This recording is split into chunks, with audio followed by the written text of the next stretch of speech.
Damos comienzo a un nuevo comentario bíblico expositivo. Servidores de Dios. Quien te habla es Manuel Cornejo.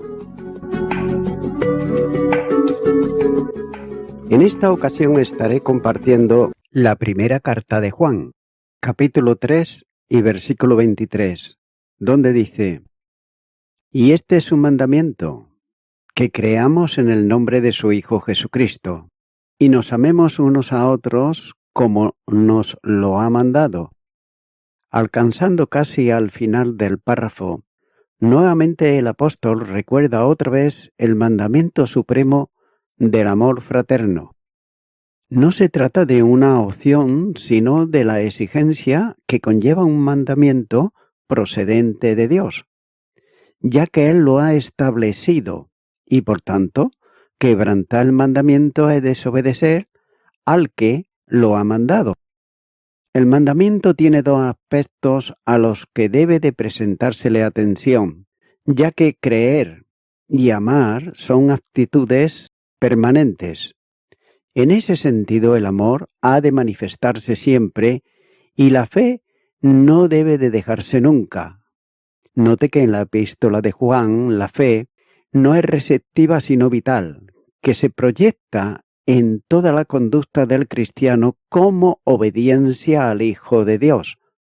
La fe es vivencial, en dependencia de Jesús, ya que la práctica del amor es la manifestación de la fe en vivencia de Cristo que se da y entrega a los hermanos. La fe depositada en el Salvador se expresa con el corazón, mientras que la confesión de salvación se hace con la boca, según enseña el apóstol Pablo en Romanos capítulo 10, versículo 9, donde dice que si confesares con tu boca que Jesús es el Señor y creyeres en tu corazón que Dios le levantó de los muertos, serás salvo.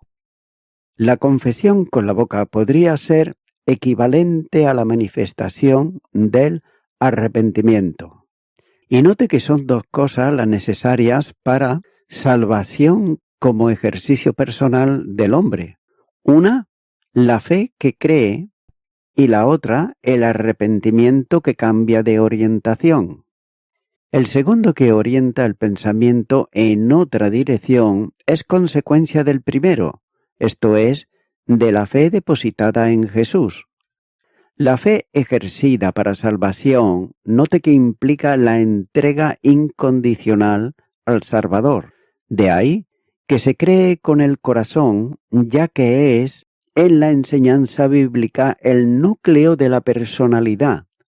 Pero una vez entregado el corazón, es imposible que la boca no confiese a Jesús como el Hijo de Dios, Salvador del mundo. Lo hace expresando el arrepentimiento, un cambio de mentalidad, solo posible por la regeneración del Espíritu Santo que ocurre cuando se cree con el corazón, ya que de la abundancia del corazón habla la boca.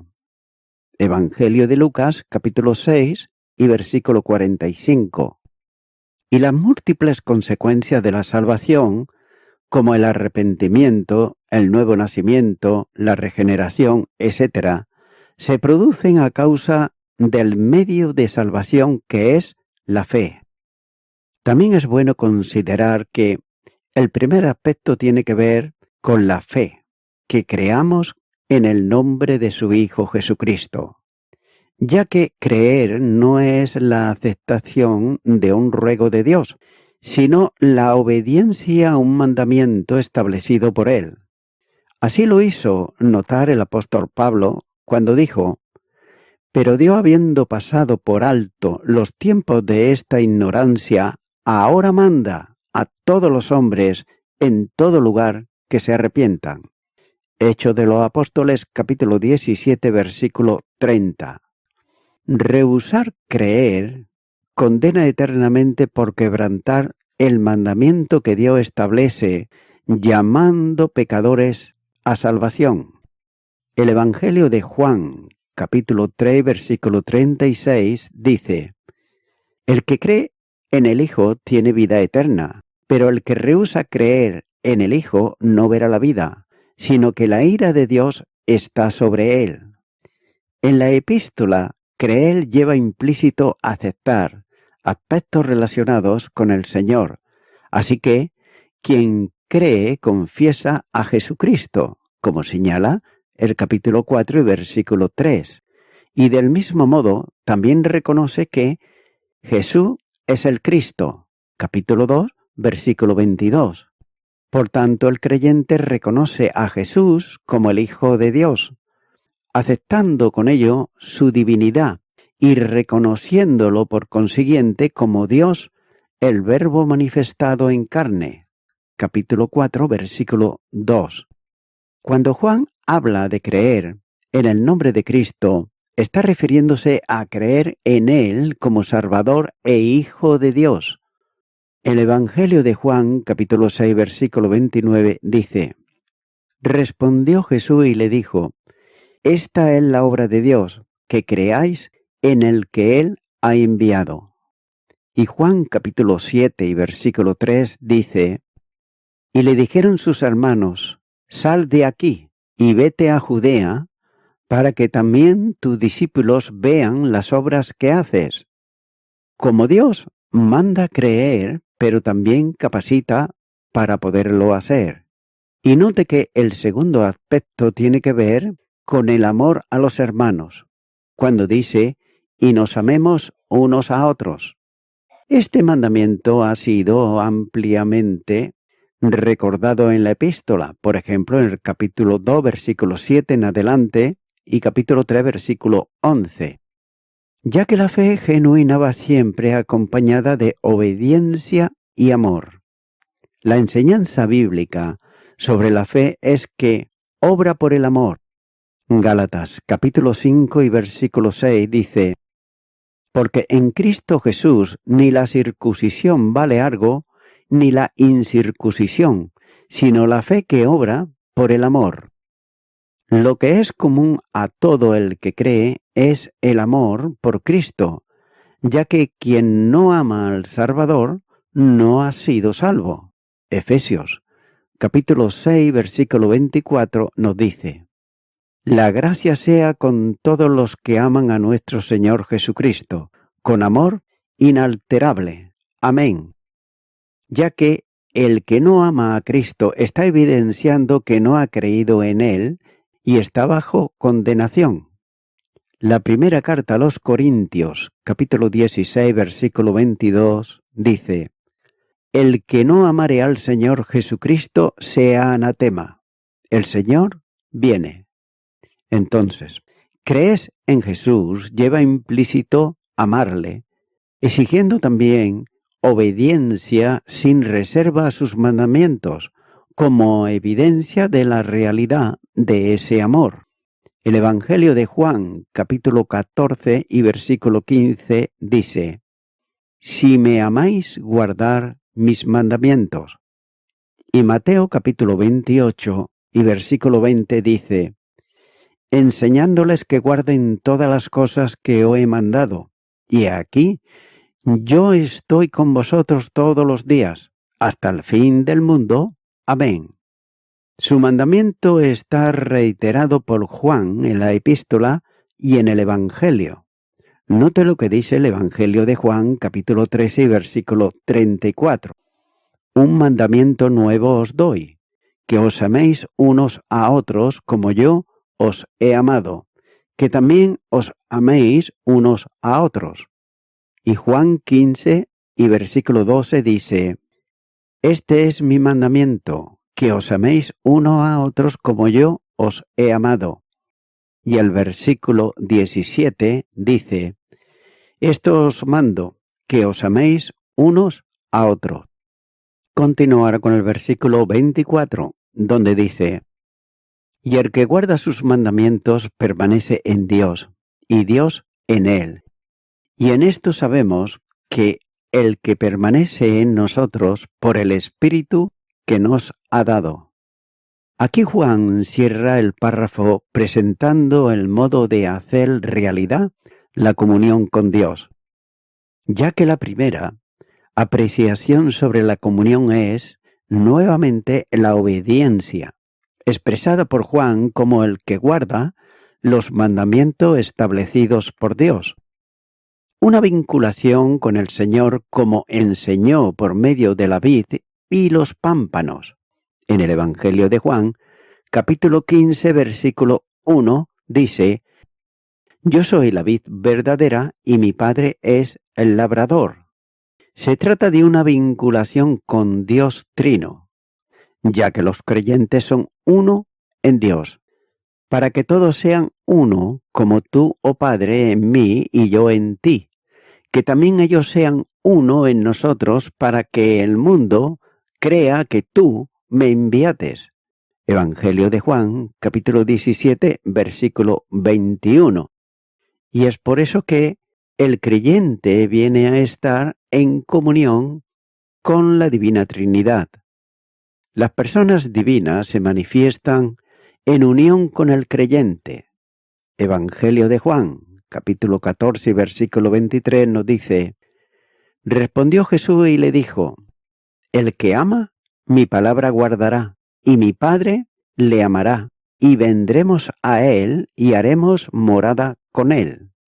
Por tanto, es necesario entender que el Dios trascendente se hace inmanente en el creyente, ya que esta realidad exige guardar sus mandamientos. De lo contrario, la experiencia de comunión no es posible. Juan habla de guardar los mandamientos en plural, ya que comprende todos los aspectos de la vida cristiana.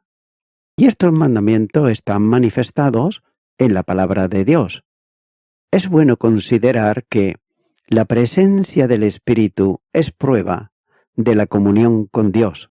Romanos, capítulo 8 y versículo 9, dice: Mas vosotros no vivís según la carne, sino según el Espíritu, si es que el Espíritu de Dios mora en vosotros. Y si alguno no tiene el Espíritu de Cristo, no es de él. La presencia del Espíritu certifica la presencia de Dios en su templo espiritual, que es el creyente. Efesios, capítulo 2, versículo 22 dice: En quien vosotros también sois juntamente edificados para morada de Dios en el Espíritu. Por tanto, el Espíritu reproduce el carácter de Cristo y el fruto de Dios en el creyente.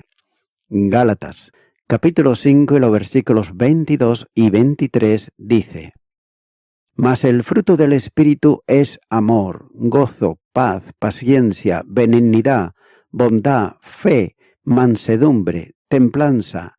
Contra tales cosas no hay ley. El Espíritu mantiene e impulsa la profesión de fe cristiana de que el Hijo de Dios ha venido en carne, como señala el capítulo 4 y versículo 2.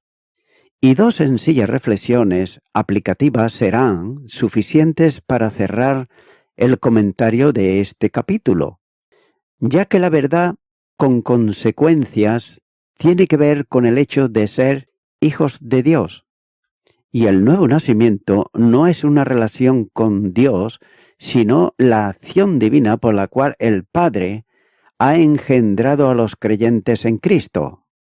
Ese nuevo nacimiento es tan perfecto y continuado como el nacimiento natural, es decir, quien ha nacido de nuevo recibe la vida eterna y es definitivamente salvo. El que ha sido engendrado en Cristo y tiene vida eterna, que es la comunión vivencial con el Padre y el Hijo, y la presencia del Espíritu Santo en su vida, no puede dejar de hacer visible esa realidad espiritual, viviendo a Cristo, ya que el creyente, es decir, el nacido del Espíritu, tiene el privilegio de poder manifestar al mundo el carácter del Padre que lo ha engendrado en Cristo. Esencialmente como el apóstol, insiste continuamente en la manifestación del amor a los hermanos como expresión del amor de Dios hacia Él. La vida cristiana sirve de alabanza o es un desprestigio para el Padre Celestial. Y esto fue enseñado por Jesús en el Sermón del Monte, cuando dijo, en el Evangelio de Mateo, capítulo 5 y versículo 16, «Así alumbre vuestra luz delante de los hombres, para que vean vuestras buenas obras y glorifiquen a vuestro Padre que está en los cielos». La verdad de Juan en la epístola tiene que conducirnos a una pregunta personal. ¿Estoy manifestando ante el mundo mi condición de cristiano? Ya que teniendo en cuenta que no se trata de manifestaciones religiosas, sino vivenciales, que no se trata de defender doctrina ante los perdidos, sino de hacerle visible el amor de Dios.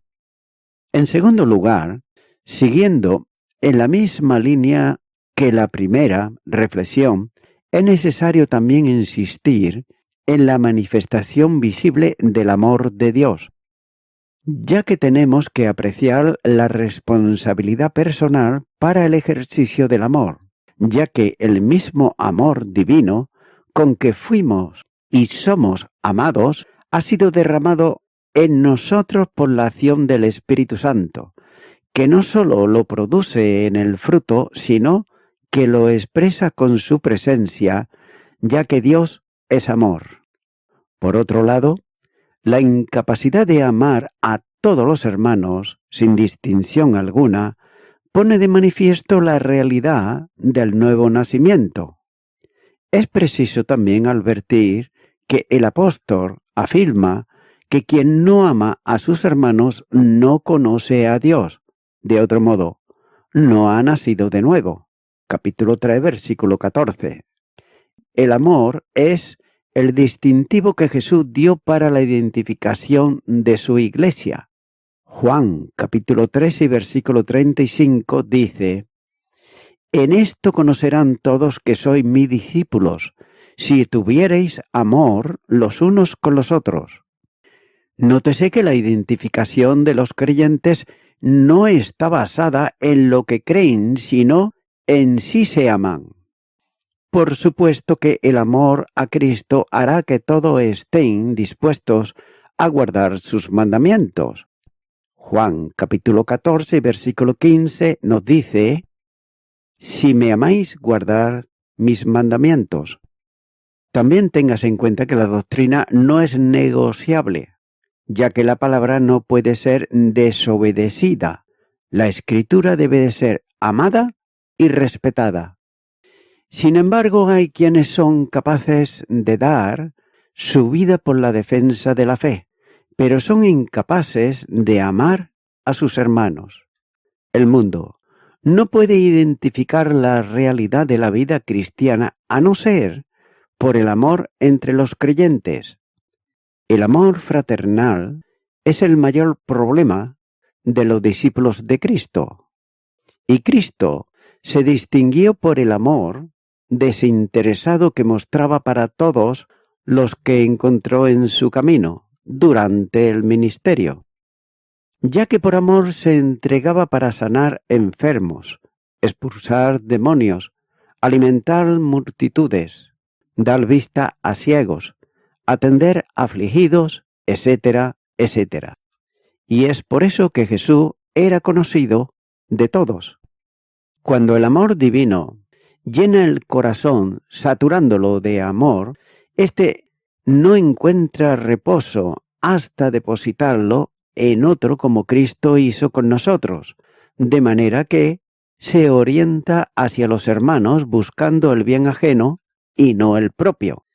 La primera carta a los Corintios, capítulo 10, versículo 24, nos dice, «Ninguno busque su propio bien, sino el del otro». El mandamiento de Jesús está orientado al amor fraterno, que es identificativo de la realidad de ser cristiano. Y es ciertamente lamentable el desinterés que se manifiesta muchas veces en relación con la vida de los hermanos que pasan desapercibidos y llevan solos ellos las aflicciones y problemas.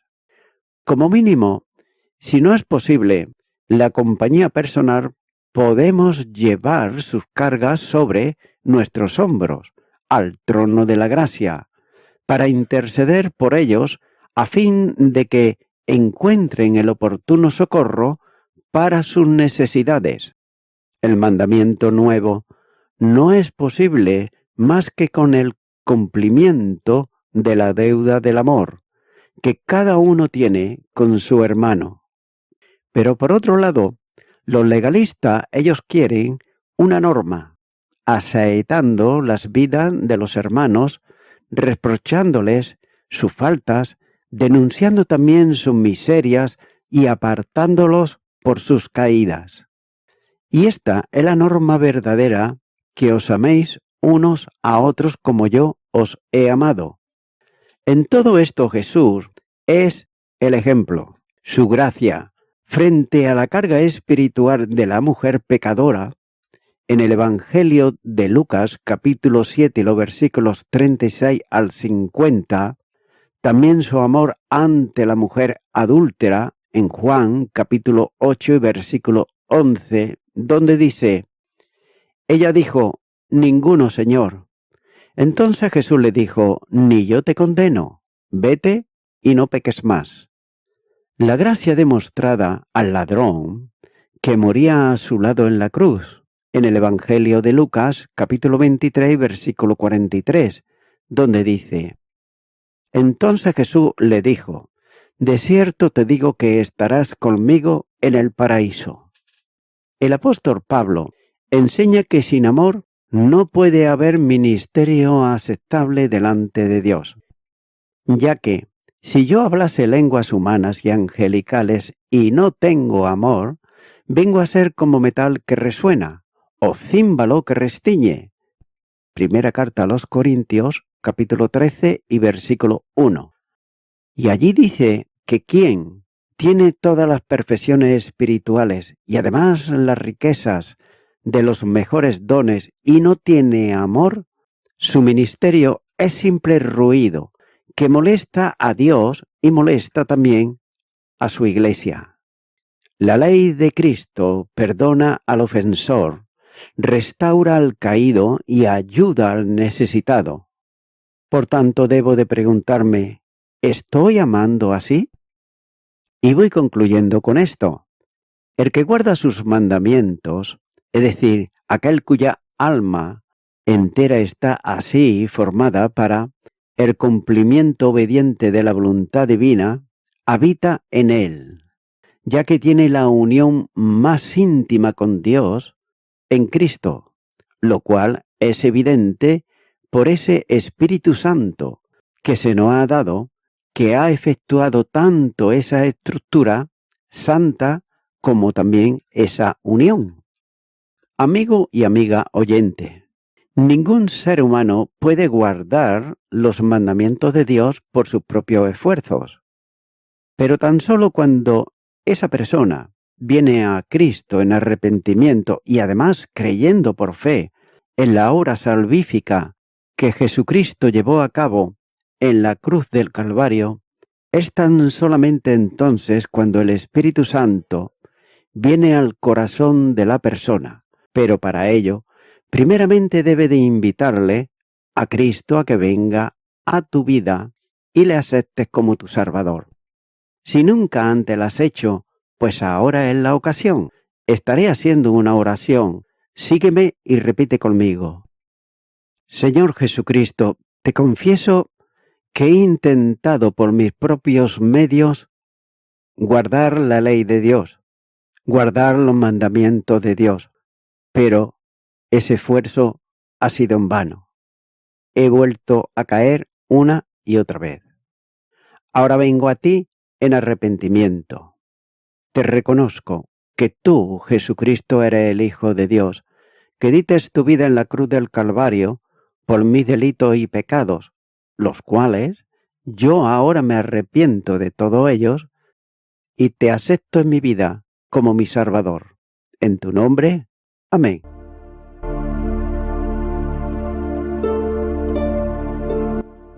Amigo y amiga oyente, si tú has hecho esta oración de corazón, te recomiendo que comiences a orar a Dios, en primer lugar, en el nombre del Señor Jesucristo. Orar a Dios no es rezar, sino que es hablar con una persona. También te recomiendo que leas la palabra de Dios y lo hagas a diario. Comienza, por ejemplo, con el Nuevo Testamento. Y también, por último, te recomiendo que para que puedas crecer espiritualmente, te congregues en una iglesia cristiano-evangélica, donde se predique, se enseñe y se practique la sana doctrina y la palabra de Dios. Congrégate ahí y con el tiempo podrás crecer espiritualmente y también servir al Señor Jesucristo. Que Dios te bendiga. Y a toda la audiencia, nuevamente ya me estoy despidiendo de todos ustedes y será hasta el próximo programa. Que Dios os bendiga a todos.